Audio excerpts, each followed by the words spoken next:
With us now from the House of Representatives is Ron Paul, Republican from Texas. Thank you, sir, for joining us. Have you heard anything this week that would give you second thoughts about opposing a war against Iraq? No, and I keep listening carefully and read everything I can get, and I see no new information. There's really nothing new, not only in the last 2 months.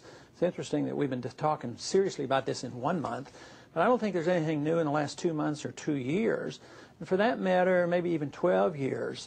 When Secretary Powell was before our committee, he was very clear to us that Saddam Hussein's military is very, very weak, and much weaker than it was when he was defeated 12 years ago.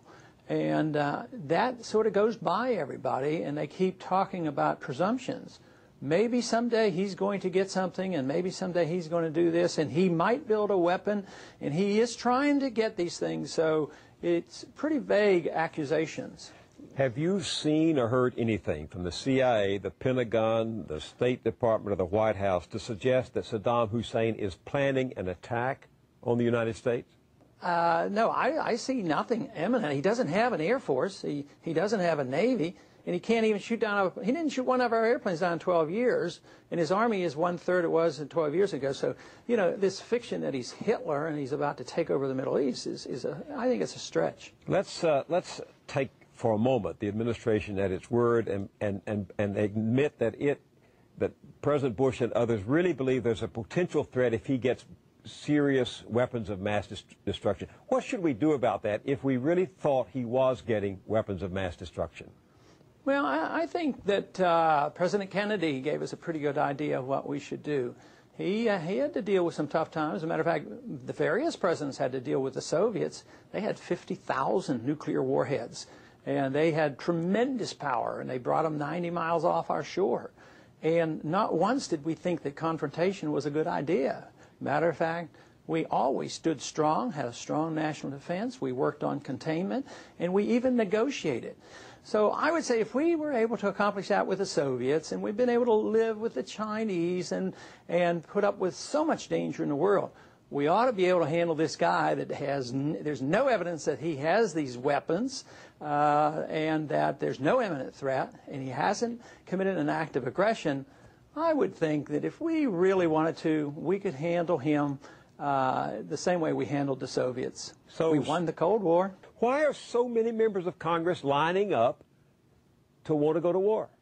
On our side, a lot of Republicans will come to me and they'll tell me that, you know, their mail's running strongly against the war.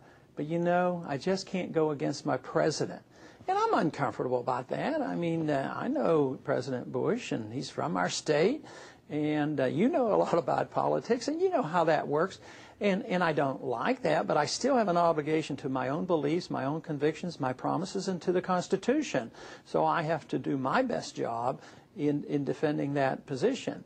But there is a temptation to want to go along and feel good about being part of the party and not resist.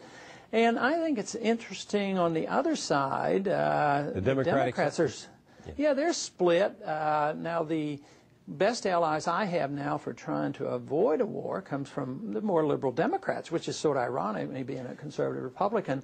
So there's more allies from there. But the leadership on the Republican side, and that's mixed. I think there's a lot of influence behind the scenes for this war dealing with oil interests, and this would influence both sides of the aisle. And as much as people don't like to admit it, I really think that Israel and our support for Israel has an influence in our overall policy. Do you think do you think Israel wants us to take out Saddam Hussein so that Israel doesn't have to do it itself? Because Israel is threatened.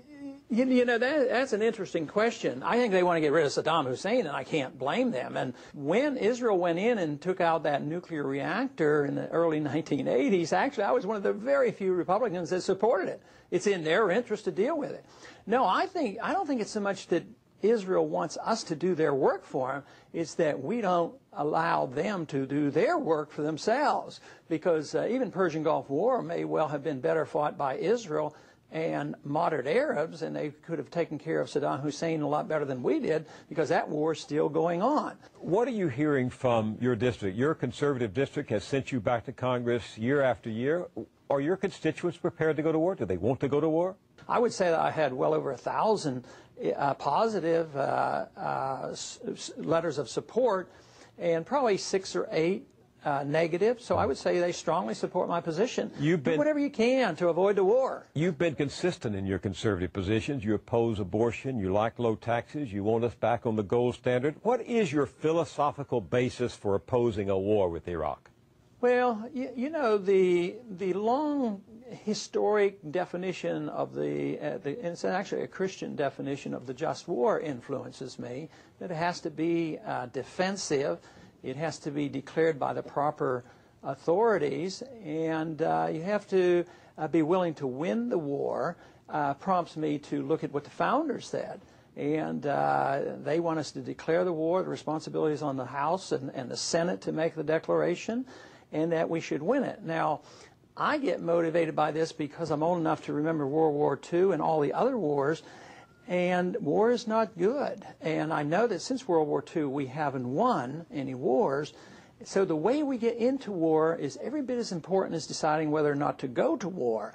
And it seems like when we slip into war through the back door, we're less likely to win, and the consequences seem to get out of control, and the complications last a lot longer. Just like Persian Gulf War we didn't finish it. We had a humiliating defeat in Vietnam. Korea, we still occupy Korea for 50 years.